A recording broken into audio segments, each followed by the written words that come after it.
C'est l'histoire d'une ancienne institution installée en plein cœur du quartier de Oisem. Une pouponnière construite au début des années 60 pour accueillir des enfants handicapés, malades ou placés.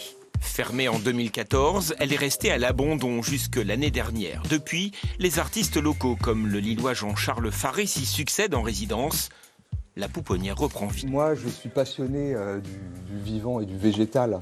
Et c'est vrai que travailler avec le souvenir des enfants dans cet espace très, très particulier qui était à la fois un espace de jeu, on s'en doute, mais aussi un espace de soins. Pouvoir élever les enfants au grand air, c'était sans doute la clé de leur bonne santé.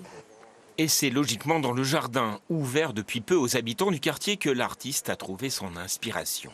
En l'absence des enfants, eh bien, moi, j'ai essayé, par le point de vue, la façon d'arpenter ici le jardin, au plus près du sol, de retrouver ce qu'avaient pu être les jeux des enfants, les trouvailles, un marron, des graines, des bâtons, des petits cailloux. Voilà, et c'est des choses que j'ai pris pour motif.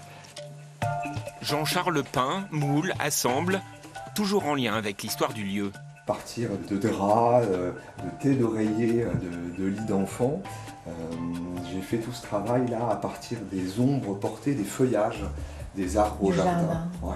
Il crée seul, mais aussi avec des enfants des écoles du quartier. Des ateliers artistiques que la ville a voulu ouvrir à tous gratuitement. Une pépinière créative, foisonnante, comme transition vers le projet définitif.